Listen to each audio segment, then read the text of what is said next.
First things first, thanks for doing this interview, and can you start off by introducing yourselves? Oh, you are very welcome. And this is Ishi from the group Arrested Development and... Speech. So Arrested Development formed in 1988 or so, and having stayed together for about 20 years and some change, still remain active to this day. And despite a 4-year hiatus in the later part of the 90s, it's pretty impressive for any group, hip-hop or otherwise. What would you say is the key to your longevity? Well, I mean, like you said, we did take, the group actually just went on hiatus for some time, and we did other things, and we just came back together, and, I called Speech up, and this is like late 90s, 98, something like that, and I told Speech, I said, we really need to still put out records because there's so much that we have to say. The music world needs us. They need Arrested Development. And I called some other members, and we came together and tried to make it work. And, our first product after the hiatus was an album called Heroes of the Harvest. And, just honestly, with anything, you continue to go through transitions.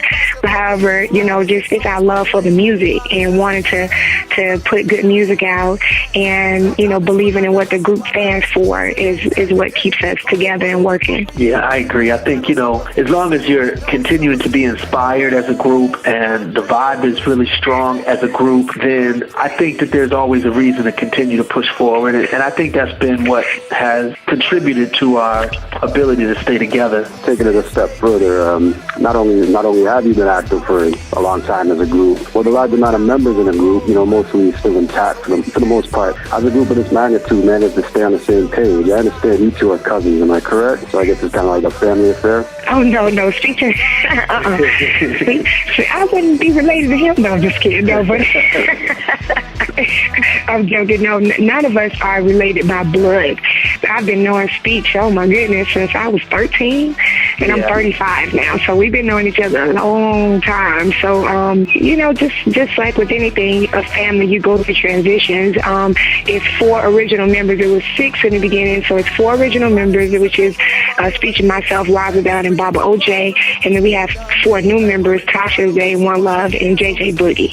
And we also, in the past, we've had, and in the present, we've had guest family members, extended family members to come, like Deion Farris and my sister Paulette Larnay, a lot of different people, Nadira, to, sing with us and play with us throughout the years. So we're still here.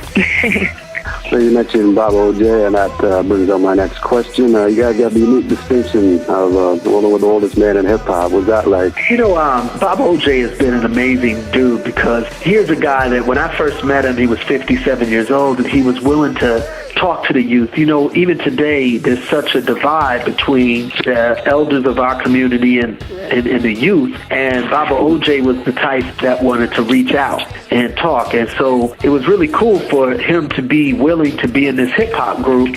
I asked him to be down. He said, yeah, and he's been touring with us ever since, and he's been a huge inspiration to us and to so many people across the world. I think that it brings to light the type of sort of African tradition of having the youth and the elders be on the same, wavelength or page with each other, separate. It's different than the American tradition where there's this huge generation gap between the adults and the children.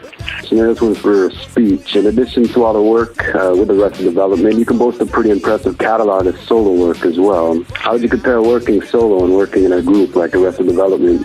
It's incredible. I mean, my solo career has been a huge blessing to me because it gave me a chance to stretch out and experiment with singing and with way more live instrumentation and orchestra and strings, and just further stretch out as a musician, as a lover of music. And so it's been great, and I'm very grateful to the country of Japan for supporting my solo work, because out of every place that loves my solo work, Japan has been the place that's allowed me to really do it for the rest of the world, because they're like the main fans. And so I'm really grateful. I love it. It's another outlet, just another way to express. For Ishi, not only are you a dancer for Arrested Development, you provide some vocals as well. Any plans on a solo release? If so, when and what can we expect from that?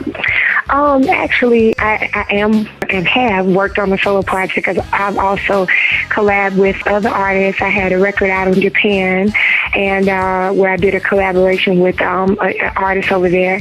And I'm just working on so many different things. Actually, right now, I'm actually going to start a dance company and writing a book about my life.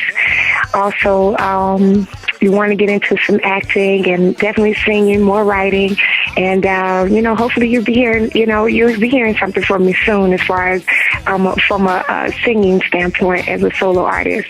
Yeah, but right now I'm just really trying to promote the Arrested Development Strong album. Right on. Okay, so you said a book. When might we expect a book?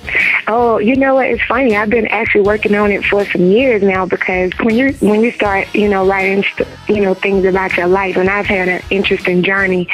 I'm going all the way back to my childhood up to now.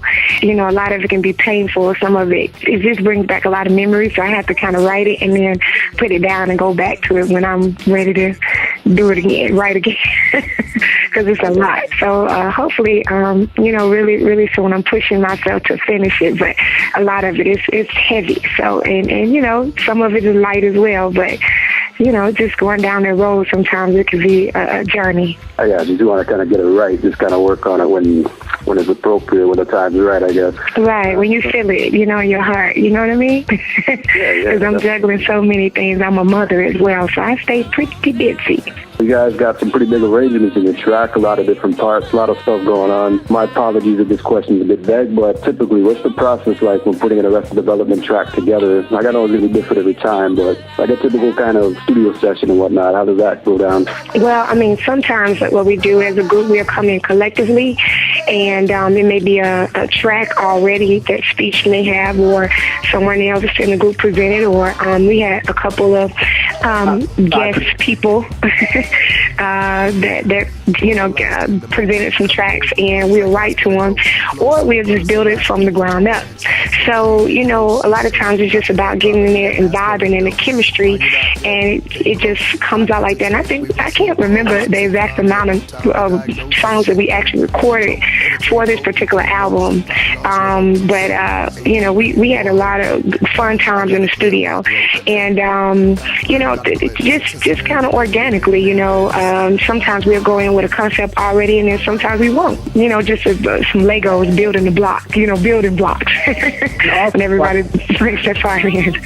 I think another key factor for us recording is just having a lot of fun. Like Ishi said, we tend to eat a lot and joke a lot and play basketball outside while we're recording, and our kids are there watching cartoons, and it's just very free-spirited atmosphere when we're recording. It's never stressful, and we just take days out of our lives and just sit there and just come up with song ideas. And again, every time we go in, we're saying, well, what haven't we done before? And let's try this, let's try that. And of course, sometimes we'll go back in time and sort of make a tribute to the early '90s sound, which we did on this album. About maybe 2 or 3 cuts, we purposely tried to go back to what we call the golden era of hip hop type of sound.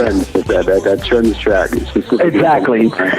Trends was very much intentional, and even Greener, the music at least, was very intentional. And even some of the rap styles, we purposely sort of took it back to a day that we all remember as very fun and very reminiscent of good times in hip hop. So.